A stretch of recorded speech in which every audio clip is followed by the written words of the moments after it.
Everything must change. Str8out University, Big John is the host with the plan. Time to wake the sleeping giant that lives in every man. Forget the ordinary path, that blueprint's outdated. We building legends here, totally self-created. You need the 4 pillars for total fulfillment. Money, muscle, frame in the game, that's the mission. Master your finances, forge your body, your mindset. Level up your influence, make them all respect. Yet, stop settling for a life that's just a faded dream. Time to build your empire, make your own world shine supreme. This is the goal, let's get to work. Yeah, Str8out University. What's good, everybody? Welcome to Str8out University. I am your host, Big John. Today, we're going to go ahead and be talking about some silly things today, just some stuff, and get into whatever it is that we're going to get into. We're going to try to kind of ebb and flow it and see how it happens. Today, I have my guest, Sean. Let me go ahead and bring my man on.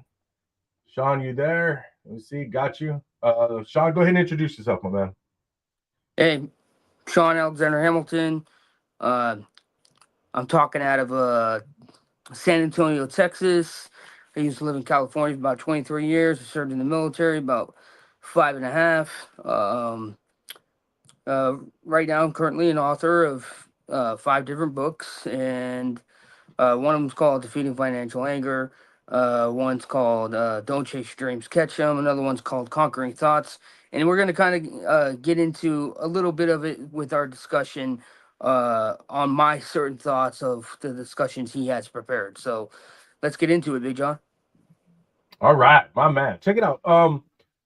One of the things I want to talk about, there's been a kind of a little bit of a controversy, which I don't agree with, and apparently 85% or 80% of Americans agree with, which is voter ID. I'm not understanding what the problem is. I've been hearing some of the problems. Some of the things that I've heard being said about this was that it was going to disenfranchise women who are married and have a different last name on their birth certificate. But what I don't understand is how is that from what I understand, now this is just some of the statistics that I read, that 75% of women who marry go to the Social Security office and show them their marriage certificate. And then if they don't want to have the man's last name, that they can file a particular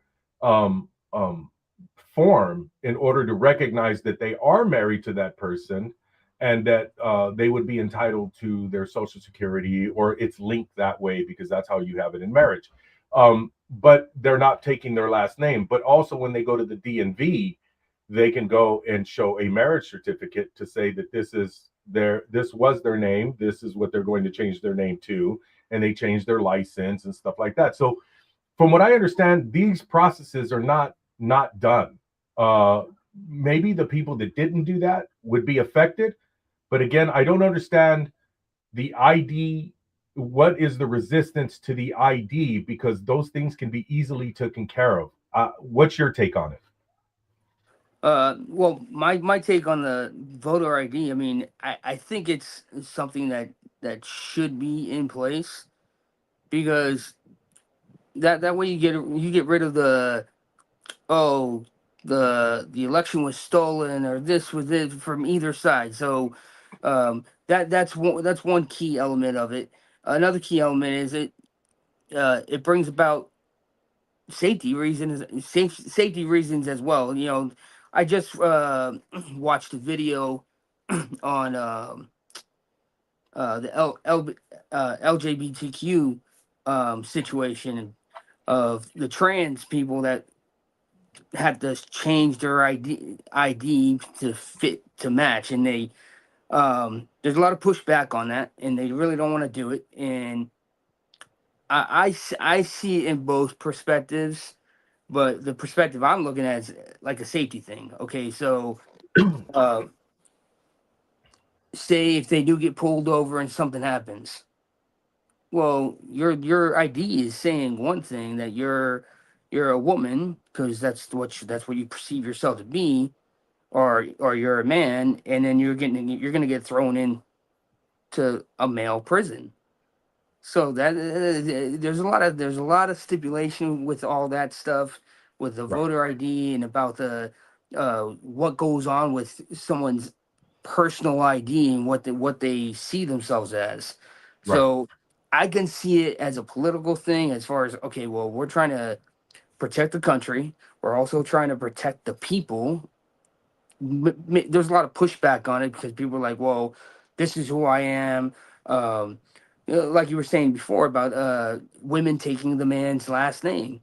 Not a lot of women actually know that they can file like the petition to keep their last name as far as like their ID goes. A lot of women don't know that. There's tons of women that don't know that there's a particular document that you can actually fill out to actually be able to do that to keep it on your ID. Now, marriage license, that's different. Marriage license, you're gonna take the guy's last name, yada yada yada, but you're not carrying your marriage license with you. You're carrying your ID. You know, whether it's a real ID, whether it's a driver's license, an ID for immigration, an ID for school, it Okay. doesn't matter. Well, So, if I can interject real quick. I'm trying to, because that was really a broad way of looking at it, and I understand the point that you're making.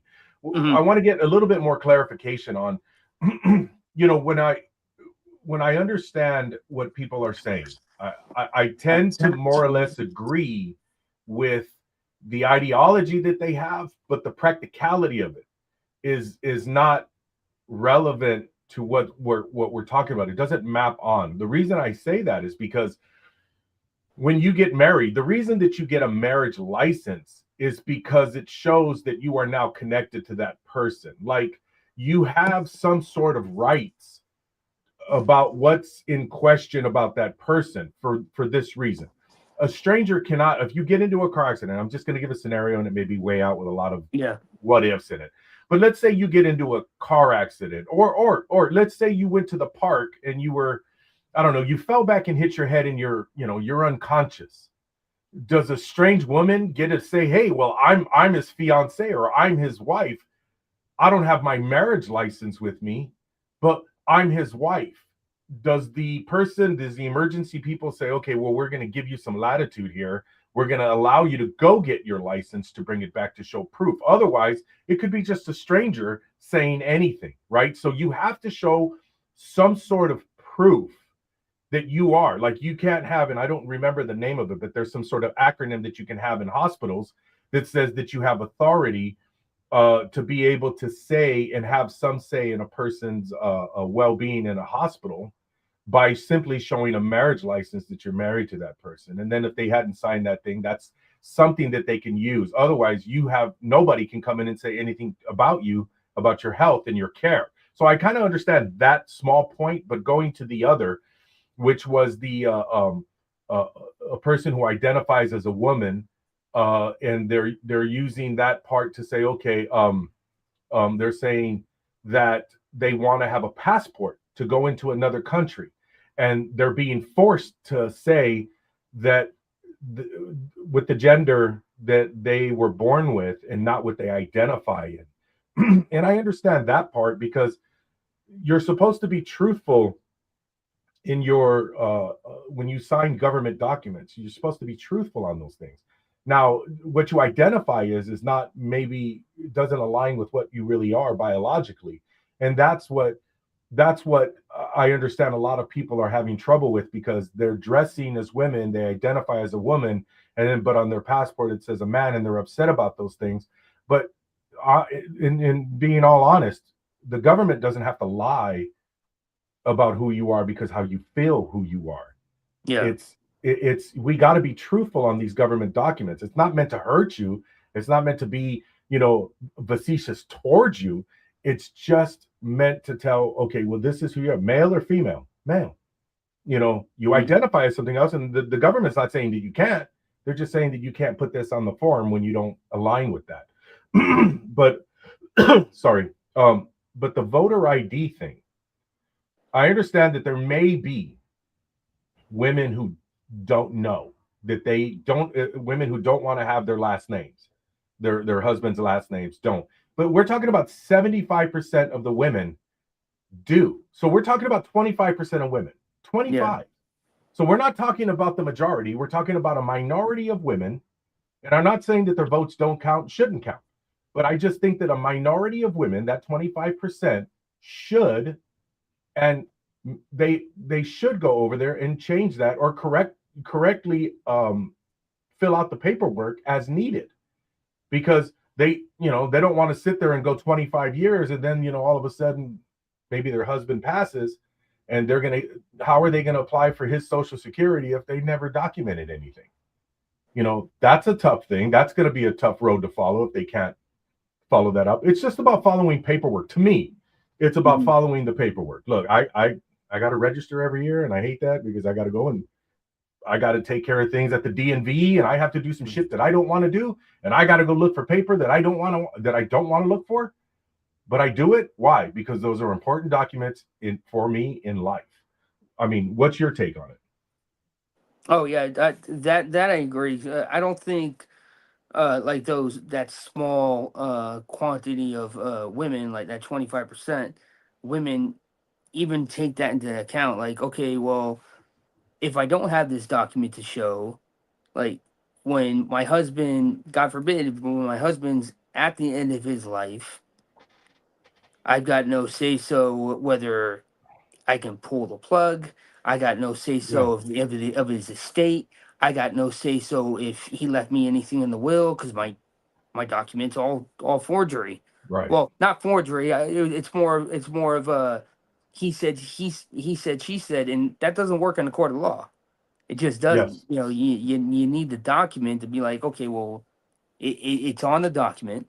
This is what you need if you want his estate, or if you want to be considered in his will. Yeah, you might have been married. There might have been common law, but at the end of the day, it's the judge is going to look at the documents. They're not going to look at, oh, he said, she said, and well, I didn't want to take his last name. They don't care about the stories. It's just like when you're going through a divorce, going through a divorce, and you got the kids. They don't care about what your wife did, what your husband did. They just want to know what's going to go on with the kids. Right. What's the separation? I get you. And you know what? Before I forget, I want to send a shout out to my girl Sharon. She's in the chat right now. I appreciate you, and appreciate you listening on to us. But getting further, Sharon was a coworker of mine. If I get a little background, she was a coworker of mine, and this woman is an amazing individual who has a lot of forward thinking, and we have some great conversations. Maybe someday she'd love to get on the podcast with us, because some of her viewpoints are an amazing viewpoint, man. So her, and give a shout out to Marcella too. She's awesome. But moving back forward to this. Hey, Sharon. Moving forward on this, what I don't understand about the vote thing, and I don't see how it's a hard thing to do to go get your voter ID. That's only, and they call it a voter ID, which I don't understand. It's not a special ID. It's just you bringing the information that says that you are a U.S. citizen and that you do have a right to vote in the state that you're voting in. What I don't understand is this. There's an outline of this that was already done in Virginia back in, God, let me see if I can bring this up. I want to say that it was back in the early 2000s, 2007 is when this came up, and it was called Crawford versus Marin County Election Board, and it was in the state of Virginia. And what it was the election board had said that you need to bring information to us to show that you are a resident of the county and that you're a resident of the state in order to vote.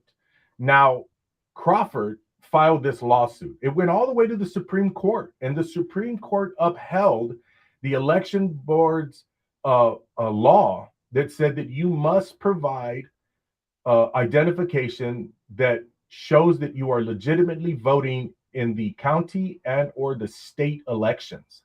So if we already have that as an outline, why don't we just apply that and take, whatever worked for that the Supreme Court would say, yes, this is cool.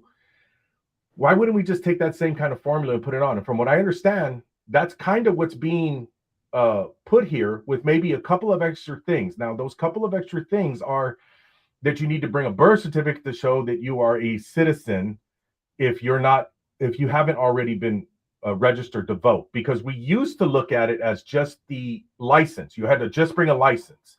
Yeah. Now you don't have to bring a license. And we also give people who don't have a right to vote in federal elections, we gave them licenses. So if a person who doesn't have a right to vote in a federal election has a license, then they don't have a right to vote. And if we're not going to have something on the license that says citizen or non-citizen, well, then we need other documents, and a passport would be good. And I understand people don't have a passport, but then we need to bring either a marriage license. If your last name is different, you have to say, why is my last name different? Now, you only have to do that once. They're not telling you to do it every year. They're saying do it once just to register. So you're on the roll, the voter roll, as that person. And then after that, all you have to do is identify yourself every time you vote, which is what we used to do in California. Now, I know you're up in Texas. Mm-hmm. We used to do that in California. This was the first year that we didn't have to show, or I did not show my license to vote. And every other year I had always been asked about, can I see your license to verify your address and who you are? And this was the first year we didn't. And that was really odd, man. That was a really odd thing. Up in Texas, do you guys have to show ID to vote? Yeah, we got to show ID. Oh, man. We got to show ID. But like you were saying, it should be on your ID specifically. Like I know in the military, when military members, when they get their driver's license, it states right on the driver's license that we're veterans. Yeah, we still get a separate card saying we're a veteran, but now they have put it on the ID. You're a veteran. So why couldn't it be the same exact thing for someone's ID? Okay, you're able to vote. It goes right underneath all your information. Able to vote in this county or this state, and it's that simple. People are just. I think people are making it more difficult than what it is because, yes, is there like a pathway to citizenship? Yes, there is. Yeah. But until you get there, shouldn't we know who's voting? Yeah, that's kind of how I look at it. I agree. If we need to know who's voting, and I'm a strong proponent of where is the fraud. Now, here's where I've always said, there's always been these election audits, and they find some fraud, and I've never seen the fraud be so high that it really starts to cause you like, wow, this is unusual and things need to be checked, or there's checks and balances. But one of the things that bothers me a lot about this is when we have people fighting so hard to not show ID for something as important as a vote. I start to get a little I start to think about it from the perspective of, is there something wrong? Because now that I'm hearing, because when you can make the connection, people, to get a driver's license in the state of California, you don't have to be a U.S. citizen. Mm-hmm. Okay, you don't. Okay, so does that mean, and it doesn't say that you're a U.S. citizen or that you're from somewhere else. It doesn't say that. It doesn't say a naturalized citizen, U.S. citizen. It doesn't say anything. It just says that you have a license. Now, if that's all you need to vote, what's to stop me from saying, well, I'm whoever, and I'm here to vote. And then I don't have to show an ID to even, make that claim that's legitimate. But yet I can't, if I go get a prescription, they'll ask me, who are you? Give me your ID. That's just the thing, right? So I just don't understand how we can say, let's go ahead and give everybody licenses who want a license. And then once they start saying, well, hey, we're going to start checking licenses, and maybe in the future, we're going to start changing licenses to say citizen or non-citizen. And then we moved here in California to strike that down in the voting and saying that now we're not going to even check licenses. I don't know, man. It makes me think like, well, what the hell is going on? And the places, Sean, I give it to you this way. The places that are fighting it the hardest just so happen to be the places that with my party affiliation. which is Democrats. Yeah. And they're fighting it the hardest. And I noticed this, they're fighting it the hardest in those states that have the most illegal immigrants. And it's like, okay, I hate, not that I hate, hate's the wrong word. I despise, I despise the fact that sometimes my counterparts in the Republican Party will tell me something and say, hey man, how come this doesn't sound weird? And then I'm like, well, look, and I try to vet it out as a Democrat.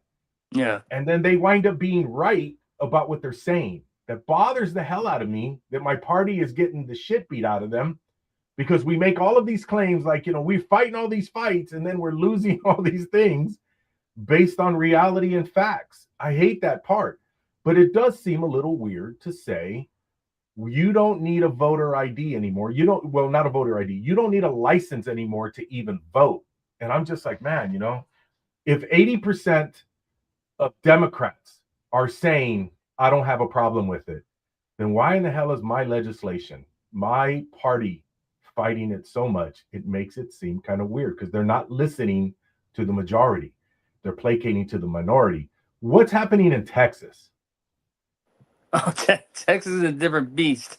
Texas, they're they're like they follow what kind of Florida does. So Florida is Texas and Florida are like line in line when it comes to the legislation, laws, everything. Right. So I don't know if they're on the phone with each other. I don't know if Governor Abbott and freaking Ron DeSantis is like, hey, let's do this. Okay, click.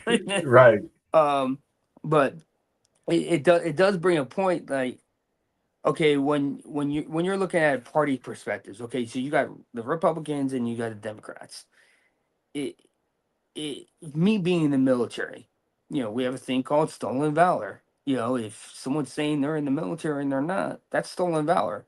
Well, it could be summed up the same way. Well, it could be stolen citizenship, and there has to be a process because that completely disenfranchises the whole voting system on both ends. They're like, okay, well, are they stealing it? Are they not? Like, no ID. Why do I got to show my ID at this state and then this state doesn't? Because let's face it, California's pretty big. Huge. I agree. So, and I want to give I'm sorry, I don't mean to interrupt you, man. No, but, my old school, old friend, big time homie, Jackie's up in here. Thanks a lot, Jackie, for being up in here. And I see that you're saying that maybe we're overthinking it. Maybe we are, and maybe I am. But my thought process, if I keep it to the simplest thought, I want to say that my thought process is this: I don't see a problem with having to show ID to vote, having to show ID in a federal election to show that I'm a citizen of the United States and I have a right to vote. And here is my right. So what do you need me to do? Kind of like when I go get a loan, I have to show proof of many things in order to get that loan. So should I, or just say, hey, you know what? I know I have the money for this loan. Why do I need to show you my ID? Why do I need to show you my light bill? Why do I need to show you, my paycheck stub? I'm telling you I work, So, I want to say, well, if we keep it to the simplest form, yes, I believe that we should show, and 80% of Americans believe that we should show that we are allowed to vote in the election. And 80% is not a small fraction. 80%, I mean, we're not talking half. We're talking literally, we're talking literally 2/3, 3/4 of Americans feel this way. And I don't know why we're fighting it. I don't know why we're fighting it. It feels suspicious. And that's the problem that's bothering me the most. Because I could align with, hey, maybe we're, like the 25% of women who are not changing their names, that by, now it's going to mean that they got to go through several more steps in order to prove that. Okay, I can see that fight, but we're talking about 25%. We're not talking about everybody. We're talking about 25%. So that's why I feel it's suspicious that the Democratic Party is doing this on such a huge scale. and on the terms that they're talking about that. That was a great conversation on that one. I actually want to move forward to this thing, which is actually bothering me a little bit. It's the Cesar Chavez issue. The Cesar Chavez issue is weird. I'm not saying right, wrong. What I'm saying is it seems suspicious. Like, I understand that these are allegations, and from what I understand about the allegations is that you are innocent until proven guilty. Okay. And I'm not standing up. The other day, if I can give a quick story. The other day, older gentleman asked me, hey, what do you think about the Chavez issue? And I says, man, I don't know. This is going so fast. This is crazy. What's happening? And he looks at me and says, oh, so what? You're in support of pedophiles? You know what I mean? I'm not saying the word because I'm not trying to get doxxed here. And I said, what? And he goes, so what? You're in favor? Are you in support of that? And I'm like, no. When the hell did I say that? I'm just saying I don't know. He goes, yeah, well, how is it that you don't know? And I said, well, I don't know because this just came out. I said, I have a lot of questions, and I'm not doubting what she's saying. What I'm saying is I have questions about what she's saying. So if you tell me this happened and I have a question of the timeline, am I wrong for questioning the timeline, or am I justified because of all the things? Look at, let's just take everything in totality. Did we all believe Amber Heard when she made all of those things, all those accusations against Johnny Depp, and then we found out she shit on the bed?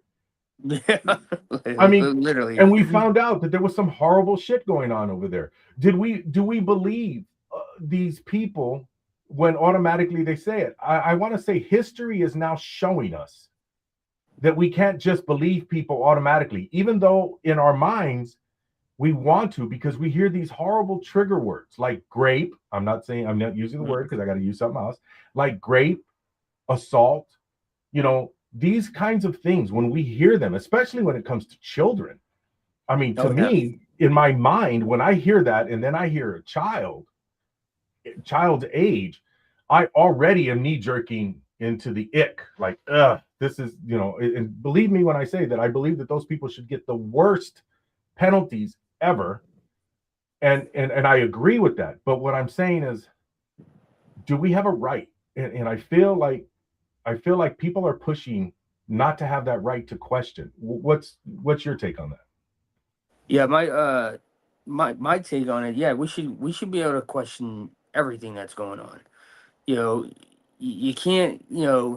It's like, why did the Innocent Project even happen?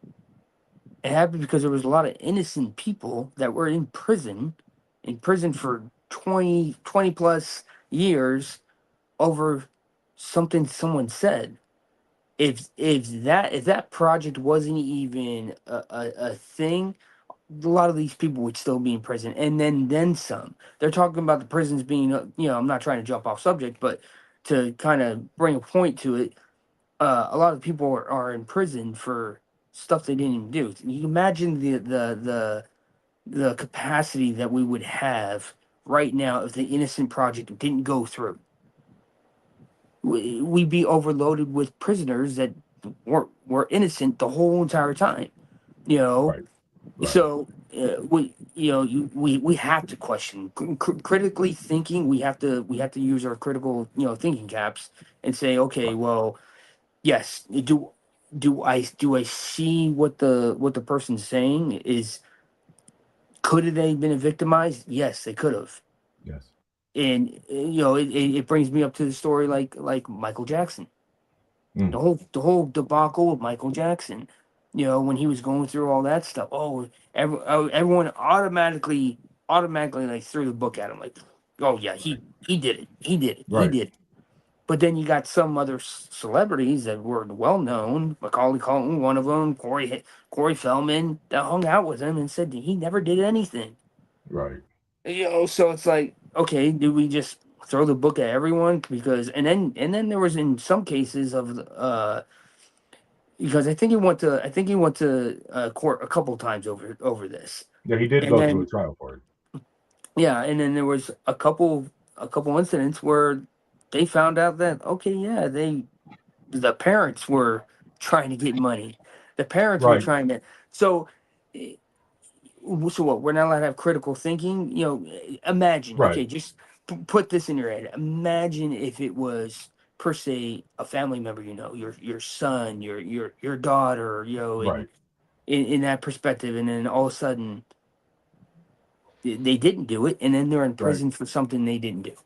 Right. Most definitely. And that's kind of the place and where I'm at, because it's almost like I'm being told that I like that man who told me that I must be for, you know, those kind of people who do that to children. And I'm just like, Yeah, that's crazy. all I said was I don't know.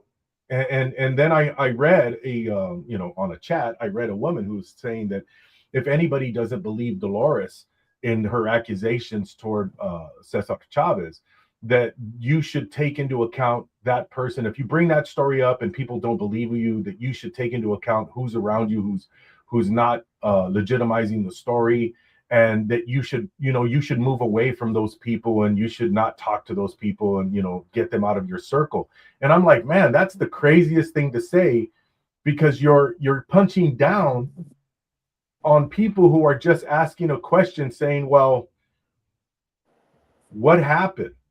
And then because it's like the police detective, right? If a police detective question a woman who's making allegations, those allegations have to be questioned. And I'm not saying that I'm a police detective. I'm not saying that I'm playing 24/7 on this. I'm just saying that I listen to this and I say, okay, I have the personal feeling that I feel, and I want to take that out, because I'm not trying to be shamed, insulted, or guilted into believing what you're saying. I don't want that to happen, because that causes me suspicion when you fight so hard to tell me that if I don't believe you, then I must be part of a problem. Just like, I'll bring this back to the voter thing. Um, Hispanics were told, okay, the Democratic Party, my party, said that the reason that Kamala Harris lost is because Hispanic men are misogynistic and racist against black women. And I was like, what? My own party was saying this about Hispanic Oh men. And I'm man. just like, see, but I don't want to be punched down upon just because I have a question. Like, what? Okay, you say this happened. When?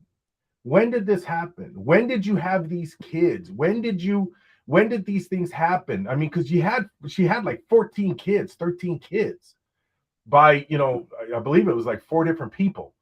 But it's like, well, when did that shit happen? So it's like, look, I'm not trying to put your life on trial. I would love to watch, I would love to see the timelines, and that's something you know what? Jackie, you say you want to be on, my man? If you want to be on, I'd love you to be on right now with us. Why don't you do this, man? Why don't you text me your email address, and I'll send you a link. But going back to this thing, I don't want to be punched down upon. Stop telling me that I'm a bad person for asking a question. Stop telling me that, because it makes me more suspicious about what's happening. I don't understand why that's happening, and I don't want to be made to feel guilty for going, wow, that timeline doesn't match, just because I'm using basic, like you said, I'm using basic logic, Yeah. and Well, yet I'm. Go ahead. yeah, we also though, open dialogue. We don't want to be silenced. Like we live in a nation to where our cornerstone thing about America is freedom of speech. Yes. Freedom of speech. And the minute you become silenced, like you're going to be, ridiculed, and you're going to be, because you have a question, it, that makes a lot of people into, you know, pardon the French, but makes people pussified to where they're afraid to speak up. They're afraid to, have an open dialogue. They're afraid to even at their own mercy of getting put in jail. Like, oh, maybe I did do something wrong. So Right. critically, that screws with the psyche, you know. And our whole thing about the United States is freedom of speech, and I noticed that's slowly kind of getting taken from America nowadays, because everyone wants to silence everyone else on the other side. Whether it doesn't matter what side you're on, we need to have these open dialogues, you know. And that's one thing I can say that was amazing about Charlie Kirk. He was able to have open dialogues with different people from different point of views. So to sit there and silence you for your opinion or a question, and it might not even be an opinion, it might be just a question. That to me baffles me, to where it's like, so what? Am I not supposed to talk? Right. Am I not supposed to say what I saw? Am I supposed to be quiet?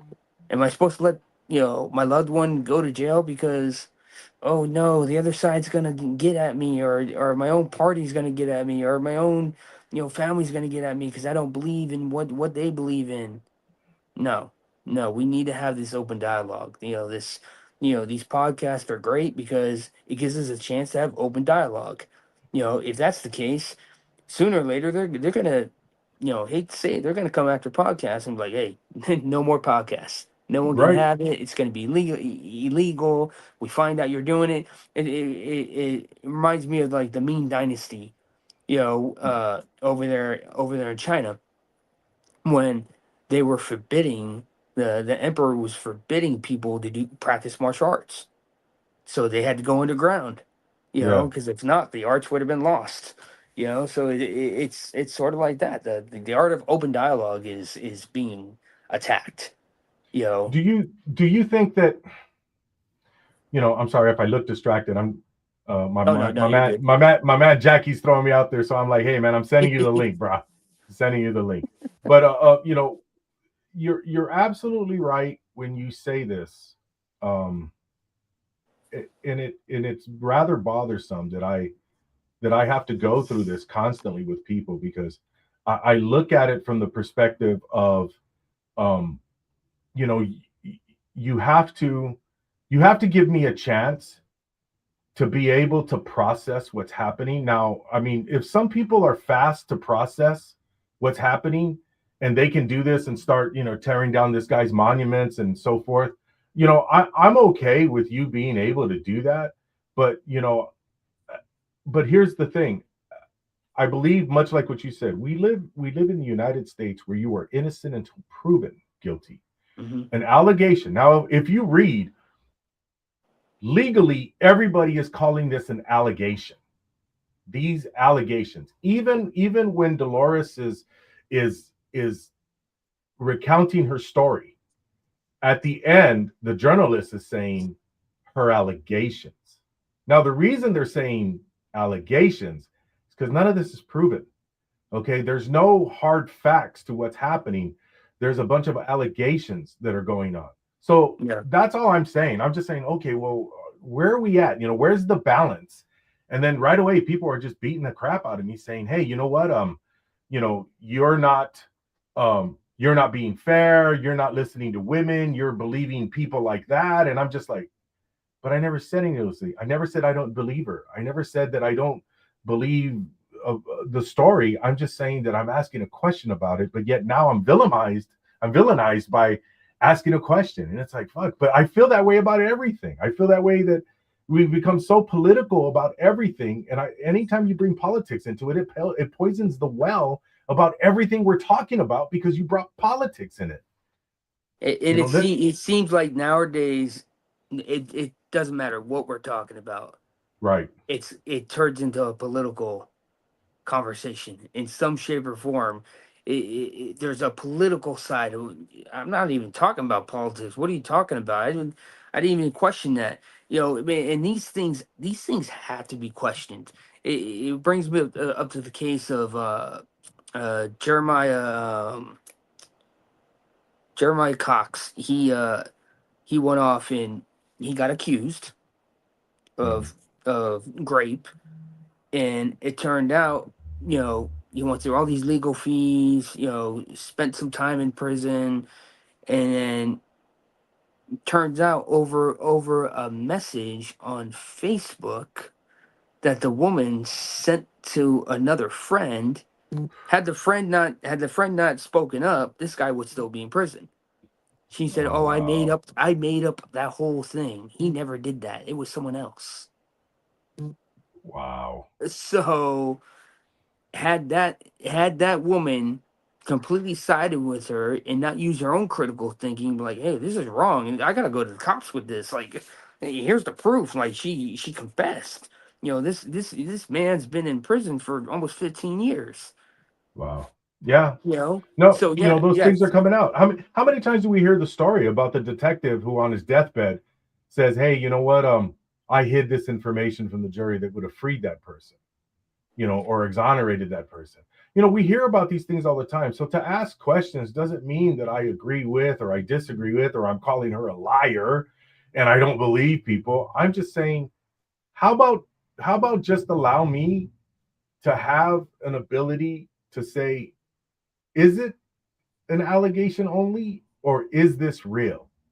hmm So, I have a really hard time dealing with this because, on one hand, look, I come from generally an agricultural area city, the city of Oxnard, California, where we produce a mass amount of, all uh, produce, especially strawberries.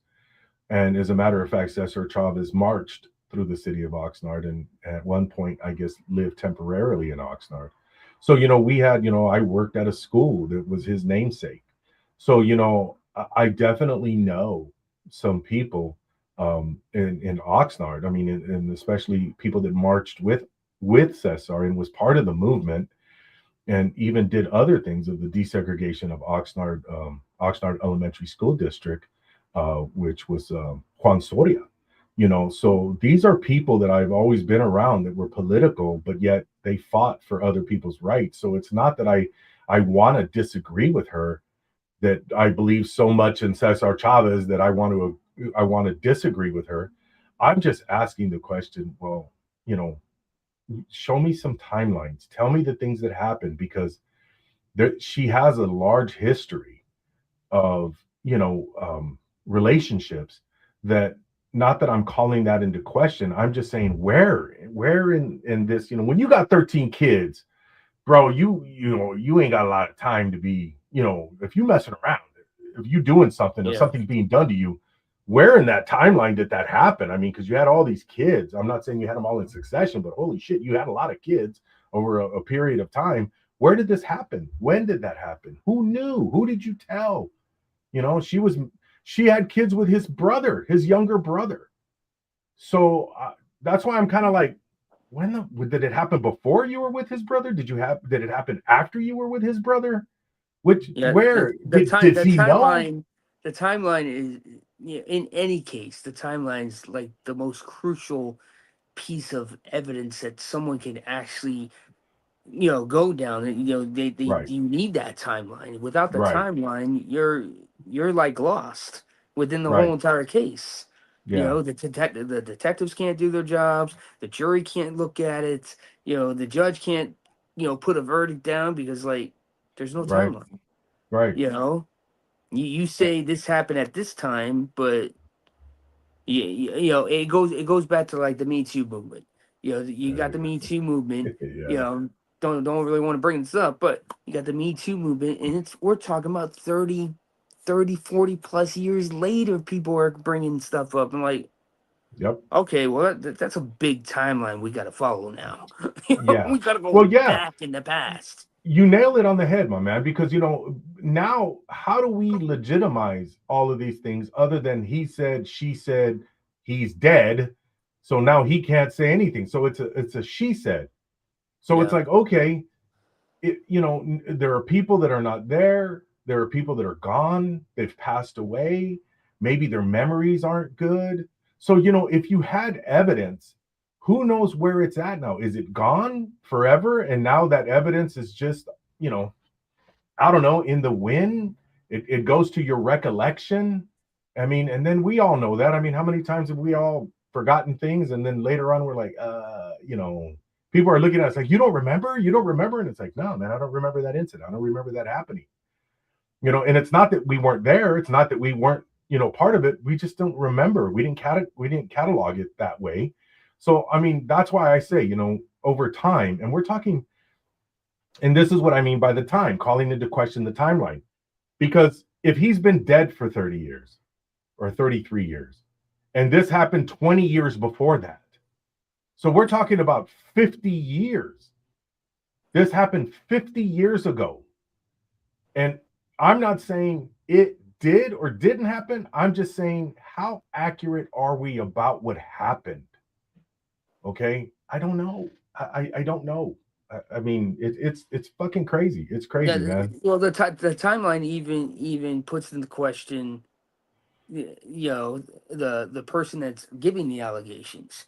Like, Yeah. okay, well, you're talking about something that happened 50 years ago. Are you really getting your facts right?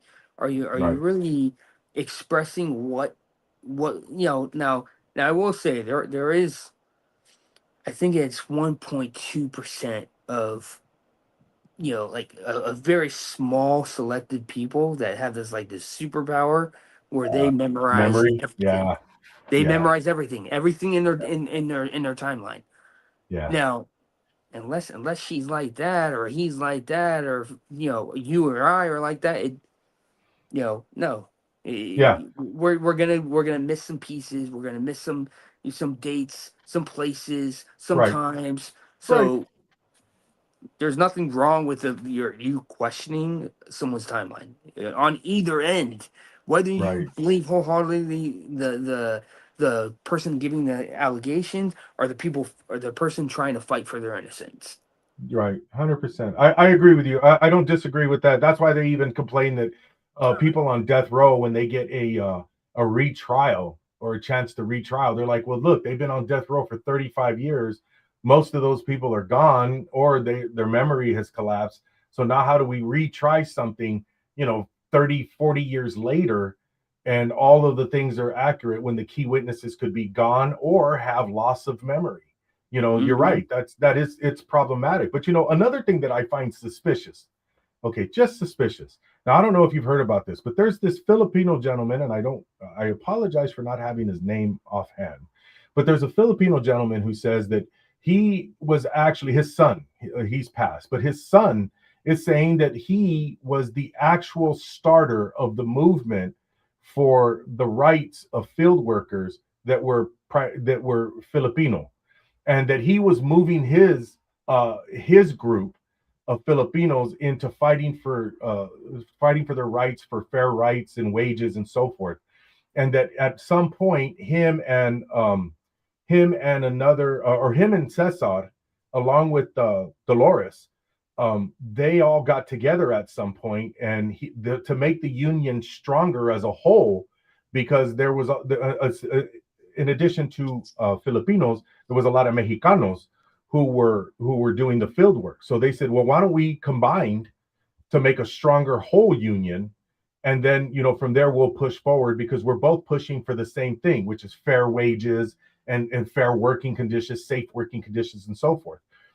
So they move forward, and at some point, this gentleman's son was saying, look, he is the true originator of this movement, and he gets no credit and things of this nature. And I'm just like, okay, I can believe that, because in a union, I was a union steward for 25 years. I was in the union for 32 years.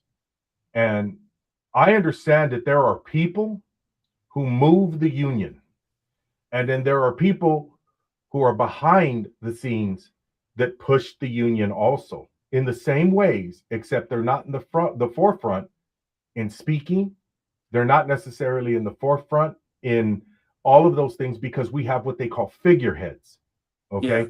Now, figureheads are the ones that are the most charismatic, the ones that are the most prolific, that can speak to everybody and take those kinds of things, but it doesn't necessarily always mean that they're the ones that are pushing and saying all the right things at the right time. They are just the figureheads. Now, they are speaking it, but it may not necessarily always be their words. It may be a collaborative of people getting together in a meeting and then saying, hey, you know what, this is the talking points, this is what we should talk about. And they collaborate and they put speeches together. Like, not everybody speaking the speech is the one who writes the speech, right? I mean, that's, you know, we have, that's why they have writers for stuff like that. So I believe that, like, do I believe that this person was the figurehead and then, you know, he gets no credit? No, I think that he was working behind the scenes is what I think I know, not even what I know. So now I find it suspicious that he's coming out now. His son is coming out now because this gentleman has passed. His son is coming out saying that his father should take the rightful place on top of the mantle because he's the one who started this and pushed it and was pushed out. And I was just kind of like, I don't know if I believe that, because look at Jesse Jackson also marched. Okay, Jesse Jackson also protested. Jesse Jackson also fought for civil rights. But who was the figurehead? Martin Luther King.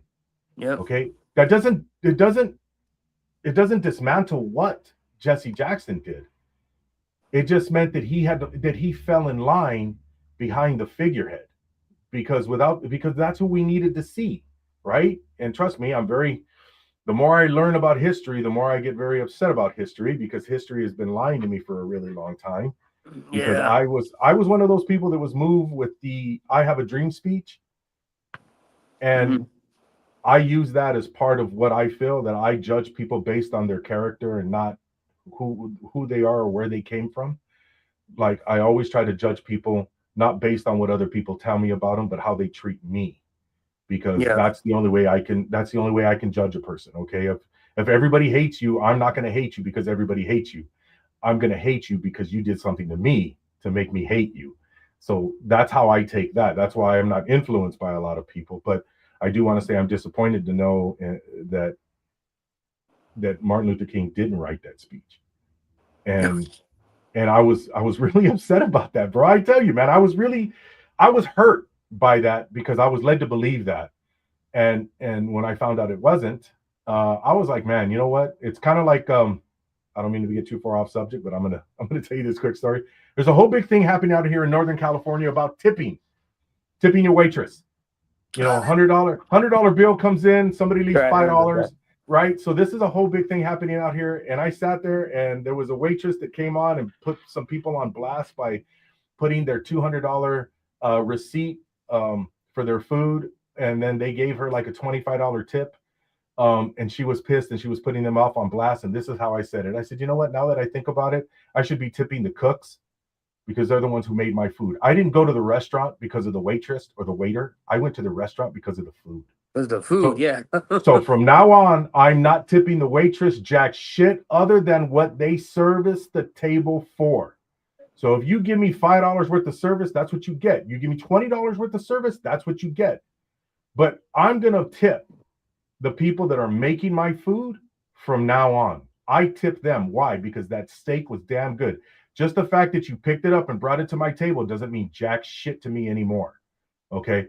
If you make sure that I got water, you make sure we got, all of us got drinks, and you're on top of that, I'm good with it. Then you get a good tip because you're giving good service to the table. But you didn't cook the food.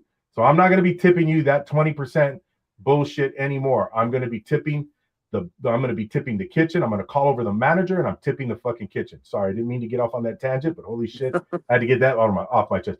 No, but like I said, from now on, I'm accrediting the gentleman who is a Jewish gentleman.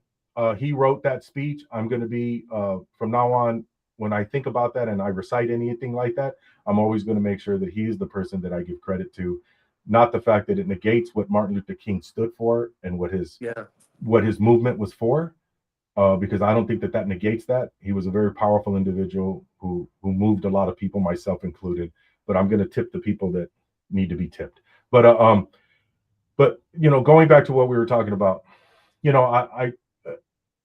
I find it very, I find it very, I'm so frustrated with a lot of the shit that's happening. But you know, I'm stuck between my feelings about what I feel and how I think. And you know, I don't want to go with the allegations anymore. Just tell me what's concrete. And I'm not going to make a choice. And then people force me to make that choice, because if I don't voice my dismay and say, hey, I side with her, with Dolores, then I must be with Chavez. No, maybe I'm just taking a step back and looking at it from a panoramic view. That's kind of how I'm going to push toward that. What do you think? You're just being neutral in that subject. You're not, you know, because if you were on the jury, what would you have to do? You'd have to be neutral. You can't, you know, who are the people that don't get picked for jury to be a juror? Are the people that say, "Oh no, he did it." We're not choosing you. You're out of here, dude. Right. That's your Some way critical out of jury thinking. duty. Right. Some critical thinking, you know. I mean, and you know, I do want to address something that Sharon brought up. You know, I did read that, Sharon. I did read that this person was 13, and here's one of the questions I have, because as I read the article, and I had questions though, because the article said that she had been, what is the other word? It's not grape. It begins with an M. I hope you understand what I mean. I'm trying to stay away from those words because sometimes you get shadow banned for that. You know, you get hits. But it begins. It's ma less. So, at 13, but they had intercourse at 15. So I was wondering. My question was, well, wait a minute. What is it to be M, but yet you have intercourse at 15? I'm not saying 15 and 13 that makes a big difference. I'm just trying to understand why it was written that way. Like, to me, being assaulted that way is the same thing. But what was it? Was it something else? What was it? You know, I'm not asking to be graphic. I'm just asking. I'm just asking the question, like, well, what makes it that? Because obviously we know that intercourse is intercourse, and having intercourse at that age is in my mind today bad. But it wasn't, and here's the thing, in 1960 something, was that looked at as bad as it is today? Are we applying today's rules? Now, I don't want to get too far into the weeds about this, but correct me if I'm wrong. And I don't know, Sean, maybe you may know something about this. I want to say that Elvis Presley married his first wife. I believe he started dating her when she was like 14. So do we look at that the same way? Jerry Lee Lewis married his cousin, and I believe she was under the age of 16. So I'm not saying that it was right or wrong, because I can only have the vision of today, you know. Yeah. So do I damn what happened in 1950 something like I would today? Because if that's the case, people were doing a lot of foul shit back in the day that we wouldn't do today. I mean, I remember, and I don't know, maybe my man Jackie will remember this. I remember my parents drinking in the car while we were driving to my cousin's house. I remember that shit back in the day, right? They did a commercial that said, hey, don't take the car, you'll kill yourself, because the guy got all mad, got in his car drunk. And I remember the cops pulling over my uncle and taking away his car keys and telling him to walk home. You know, so times are different now. So do we look at it through that prism? So like I said, I don't know. I agree with you, Sharon. It don't look good. None of the optics from today look good. And I'm not saying that I feel different about it if it was back then. But it's like we have to question things. Because like if I'm going to give Elvis a pass, does that mean I give him a pass? Because I don't really want to give Elvis a pass either. Yeah. So, you know, that's how I'm kind of looking at it. I don't know. I mean, what do you think about that, Sean? Well, my take my take on it is, yo, at the end of the day, you know, to me, a child is a child is a child. I agree. Yo, yeah, we have, yo, and I don't know going way back when if like the age like was different back then. We're like, oh well, no, you're considered an adult at 16. You're considered an adult at 18. You're considered, it possibly could have been like that way back in the day. For all we know. I mean, you know, history is always constantly changing. So um, to sit there and look at the like to get the hardcore evidence and the facts, that's what we should be sticking with. Not going off of what our feelings are, or what could possibly have been had happened. No, we Agree. we need to stick to the facts Agree. of the whole entire story, and actual evidence of that fact, not opinionated fact, because Yes. opinionated fact don't mean crap in a Agreed. court of law. Agreed.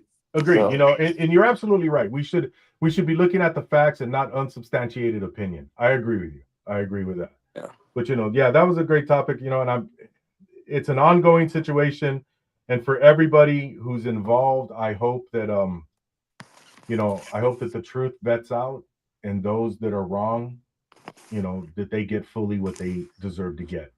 And anybody who's wrong on this, they deserve to get what they're going to get. Whether it's yeah, an accusation or it's actual proof or whatever the case may be, I hope they get what they get. But moving on to this last topic, and this is a free flow topic for us, which is soft ass kids that are soft today. Now, I'm gonna I'm gonna I'm gonna say this. Uh, there's a story that I have. A friend of mine um, was talking about her 17-year-old son, and he was going through some mental issues, here and there. He was a depressed, kind of a little bit depressed and things like that. So she worked with the school counselor and did all of these things that was recommended by the school for his mental health. And she was like, look, I'm all for it. So they did everything that they were told to do, and eventually this young man tried to self delete. um and so after he made this attempt, um he they went through more therapy, and they were both of his parents were like distraught, because they were like, well, what are we not giving you? We're doing everything that we're asked to do, everything that you want. You need this, you need that. you know what more could we have done? What made you go to this extreme situation? And he said, he told them that the reason, in therapy, he told them that the reason that he did this was because of the constant pressure that both his mom and dad were giving him to graduate. And I was like, what? What? And then she says, yeah. He said that because we were pressuring him to graduate high school is why he felt there was no out. And I was like, wow. And of course, I was like, wow, okay. And you know, in my head, I'm thinking, what do you do with that? Like, what do you do? You know, what do you do with how to deal with that? Because I'm looking at it, and I wasn't telling her this, but I'm looking at it like, this is basic shit. Graduating, that's basic shit. That's not pressure. Because when you walk out the fucking doors into life, that's pressure. yeah, Okay? That's pressure. You live in a bubble, a safe bubble, which is in your parents' house. You live in a safe bubble. And you're saying that the pressure of graduating has taken you to this extreme? That's rough. Because what is going to happen when you go out into the world and realize that, what, you're not the champion you thought you were? So, how is that good? What is that going to do to you? What's the world going to do to you when they chew you up and spit you out? How are you going to react to that? But I wasn't trying to say nothing, because that's not my kid. So I'm just like, so, you know, and I'm thinking in my head, like, how do I support this? And not from a bad way, but like, what do I say? I don't even know what to fucking say. So I was just kind of like, all right. And she told me, I felt all of the shit that we put him through really was part of the problem for him doing this. And I was like, all right, that's a different take that I thought. I said, well, what do you mean? And she says, well, I think that we coddled him too much with all of this, and these were her words, not mine. Well, all of this bullshit that we were told to do by the school psychologist and the school psychiatrist, and we did all of the things that we were told to do. We were all supportive, and it just made him weaker. And I was like, God. And I won't say it, Jackie. I won't say, damn. I didn't put them together because he was telling me that I said, I said, God damn. But I was like, wow, I'm on board with what you're saying. And she was like, man, it felt like and according to her, she said it felt like they made him weaker instead of giving him the tough love that she wanted to give him to make him stronger. She wanted to go the other way with all of the new things happening and all the, the woke movement is what she called it. And she said she felt like that made him go weaker. Correct me if I'm wrong, you got 2 boys. Mm-hmm. And when they were younger, I don't know how they are, you don't have to tell me, but I got 2 boys also. And I played rough with them. I played, and I showed them that, look, life is going to knock you down. It's not if, it's when.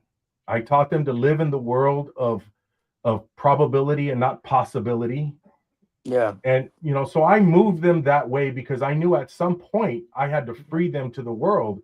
And I wasn't trying to create suckers to be exploited. I was trying to create wherewithal men that can look around and feel comfortable in the world today that we live in, which is savaged. This world is still a savage world for those that are sheep. And I wasn't trying to make my kids that way. I don't know. I mean, first off, what do you think of that? And maybe tell me a little bit of experience of how you raised your boys. Oh yeah, my experience is pretty much the same thing. I come from old school. Like my dad, he was old school, trying to give me some tough love. Now, don't get me wrong. I don't know if it's a woman thing. It might be, it might be a little, a woman's nurturing side of themselves to where they will give a little leeway. They will be like, "Oh no, don't be so rough on them." Just they're learning. Yeah, they're gonna learn my way, not the way of all this stuff that we're seeing today. Because not now I sit there and look at what my kids have to go through. Because back in the day, we didn't have all this stuff, this wokeism and this the social media and people crying over small spilled milk. Like, clean the damn milk up. Who gives a shit? Like, what are you crying over that? It's simple. Clean it and then move on with your damn day.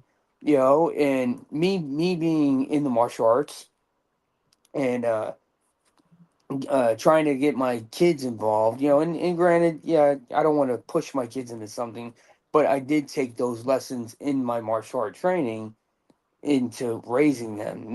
Right.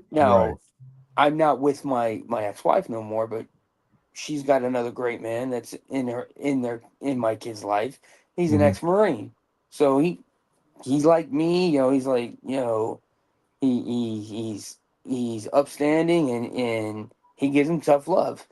And Yeah. he's come at me before and be like, "Oh, well, is this okay?" Bro, they're living with you right now. You're the man of the house. What you say goes. You ain't stepping on my toes. He goes, because if you say something and they don't do it and they try to call me, too bad. Don't be calling me. Right. You're supposed to listen to him. You're under his damn roof, not under my roof. Totally different story. And I've already told them, because they do get a lot of leeway with where they're at right now. And I told them flat out, like, for the video games and all that stuff, they wouldn't have that shit with me. They wouldn't have none of that.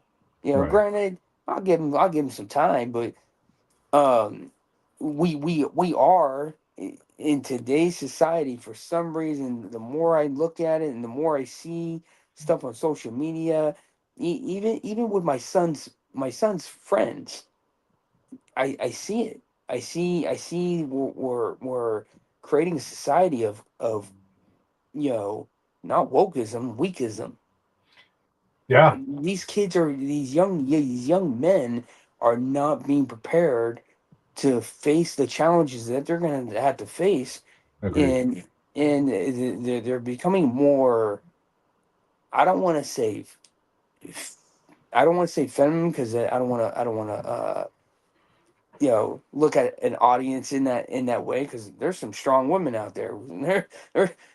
Some women will give more tough Where? love. There's Where? some I ain't never women. met one. Yeah, right. There's someone will give more tough love than the dad will. But so it's one of those things. We have to raise young men to be masculine, not in a toxic way, but in a way of, yeah, I got myself in this mess. I got to get myself out of it. I, Yeah, I I I can't agree. I can't go to my parents anymore. I got to figure this shit out. 100%. 100%. You And know. you're right. You're right about that, because that's how, I do the same thing with my kids. I played rough with them. I did things and I showed them that, look, Yeah. life is going to be life's going to be tough, and in order for you to survive and thrive in life, you have to be strong about some things. And it's quite often that that I give a lot of tough love. As a matter of fact, a cousin of mine used to live with us. He used to say this thing. The first time he said this thing, and he pissed me off when he says, one of my sons went to Alaska to go fishing, and a series of things happened out there that it just wasn't conducive for him. And not that he quit on it; it was just so many problems with the boat that they didn't get out on the water. And he was like, look, I'm burning up time here because I really don't get paid to be on land. I get paid to be on water. And if the boat keeps breaking down and we can't fix the things, and all of these things happen, I'm not going to be able to get on the water to earn any money. So why am I here? So he made a decision to say, look, this captain is an idiot. I'm leaving. So he came back home because he couldn't get on another vessel because the season had already began. So he came Yeah. back home. So as he was coming back home, I had made a joke, and I had asked my wife and his fiance.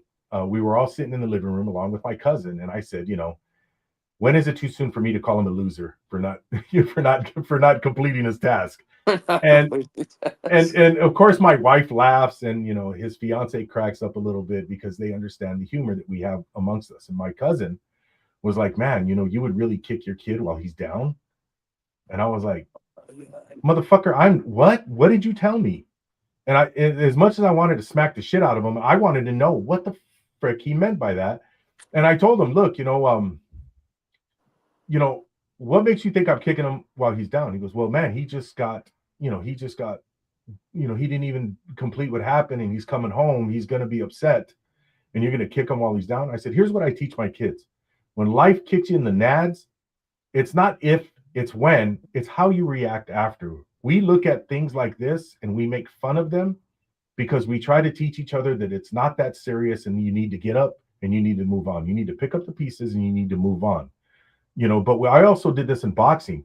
When my fighters would lose a fight, I would sit there, and of course I would tell them, hey, we lost the tough one today. We got to work on some things and we'll get better. Of course I gave them those things. But then I would tell them, man, you got to get over it, man. You have to get over it. How do you get over it? We got over it with humor. Self-deprivation humor is what Yeah. got us to get over it. Like, damn, you got your ass kicked today. Let's move forward. And then they would sit there and go, oh, shit, I know, coach. I should have done better, but I'm going to get him next time. But see, understanding that and having tough love about that, that's tough love. That's saying, look, don't cry about it today and carry it with you tomorrow and the day after. It's like, okay, realize it, understand it, get over it, and move forward. Because that's what we do as men, right? We don't, I don't get upset that somebody told me that I'm messing up today, and oh my God, that hurt my feelings. Well, I may not like what the boss tells me, but I'm gonna be like, fucking it. I'm gonna just work hard so he doesn't have to fucking talk to me no more. Yeah. And I'm gonna work hard enough so he doesn't talk to me no more. He doesn't tell me about these fucking random mistakes. But shit happens. But see, that's how today a lot of these kids are not. They're all about their participation trophy, and I believe you alluded to this earlier.